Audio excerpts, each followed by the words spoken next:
দাঁড়িয়ে রয়েছি the boys on লাইব্রেরিতে, যা কলকাতার হাতিবাগান তথা রূপবাণীতে অবস্থিত।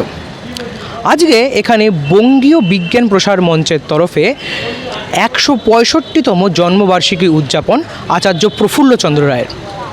বিশিষ্ট বক্তা হিসেবে আজকে থাকছেন ডক্টর স্বরূপ প্রসাদ ঘোষ, থাকছেন কলকাতা বিশ্ববিদ্যালয়ের রসায়ন বিভাগের দিলীপ কুমার মাইতি, এছাড়াও পশ্চিমবঙ্গ সরকারের মাননীয় মন্ত্রী ডক্টর কল্যাণ চক্রবর্তী।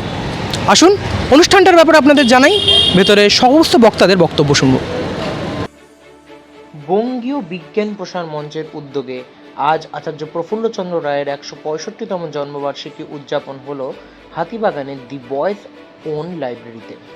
অনুষ্ঠানটিতে বিজ্ঞান, মূল্যবোধ ও আধ্যাত্মিকতা নিয়ে আলোচনা হয়। উত্তর কলকাতার 8টি বিদ্যালয়ের মেধাবী ছাত্রছাত্রীদের পুরস্কৃত করে বিজ্ঞানে উৎসাহিত করা হয়। এই অনুষ্ঠানে উপস্থিত ছিলেন পশ্চিমবঙ্গ সরকারের শিল্প ও বাণিজ্য মন্ত্রী তাপস রায়, যিনি প্রফুল্লচন্দ্র রায়ের বিজ্ঞান চর্চার পাশাপাশি তার বাণিজ্য ও শিল্পের প্রসার নিয়েও কথা বলেন। শুধু তো রসায়নবিদ শিক্ষক অধ্যাপক ছিলেন না, তার মধ্যে যে স্বদেশী, যে দেশের ছেলেরা ব্যবসায়ী হবে, শিল্পপতি হবে এবং দেশের জিনিসই মেক ইন ইন্ডিয়া, ওই কনসেপ্টটা হচ্ছে আত্মনির্ভর ভারত, সেই কনসেপ্ট। অনুষ্ঠানের প্রধান অতিথি ছিলেন পশ্চিমবঙ্গ সরকারের বিজ্ঞান ও প্রযুক্তি দপ্তরের মন্ত্রী ডক্টর কল্যাণ চক্রবর্তী।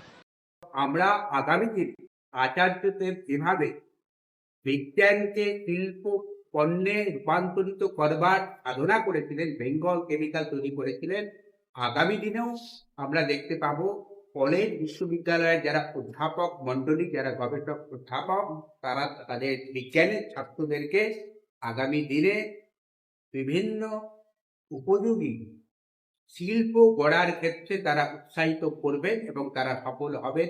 প্রধান বক্তা হিসেবে ছিলেন ডক্টর স্বরূপ প্রসাদ ঘোষ। বঙ্গবাসীকে প্রফুল্লচন্দ্র রায়ের আদর্শে উদ্বুদ্ধ করার প্রচেষ্টা, সেটা নমস্কারযোগ্য।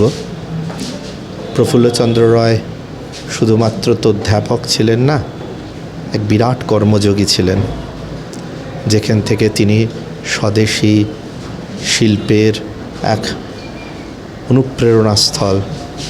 ও বিশিষ্ট অতিথি অধ্যাপক দিলীপ কুমার মাইতি, যিনি আজকের আলোচনায় অটিজম নিয়ে কথা বলেন। কিন্তু অটিজমটা যেটা ম্যাক্সিমাম কেসে হয়, আমরা ভালো করে দেখি না বাচ্চাকে।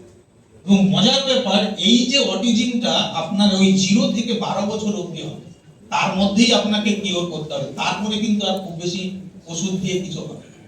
এছাড়াও আমরা কথা বললাম বঙ্গীয় বিজ্ঞান প্রসার মঞ্চের সভাপতি ডক্টর হরিশঙ্কর বিশ্বাসের সঙ্গে। তো আমাদের বঙ্গীয় বিজ্ঞান প্রসার মঞ্চ, যেটা একটা এনজিও, সারা বাংলা জুড়ে এর ব্যাপ্তি আছে কিন্তু সব জায়গায় পৌঁছায়নি। সেটার উদ্দেশ্যে আমরা কিন্তু এক জায়গায় জড়িত হয়েছিলাম আজকে একটা অনুষ্ঠানের মাধ্যমে। সারা বাংলা জুড়ে যে বিজ্ঞানের ছাত্রছাত্রীরা যেভাবে পিছিয়ে পড়েছিল, আমরা যাতে তার প্রসার ঘটাতে পারি, তার অ্যাওয়ারনেস ঘটাতে পারি, মূল্যবোধটাকে জাগিয়ে তুলতে পারি। শোনালাম আপনাদের আচার্য প্রফুল্লচন্দ্র রায়ের 165তম জন্মবার্ষিকীর কথা, শোনালাম সমস্ত বিশিষ্ট ব্যক্তিদের কথা। আজকে এই অনুষ্ঠানের নাম ছিল সায়েন্স, ভ্যালিউস অ্যান্ড স্পিরিচুয়ালিটি।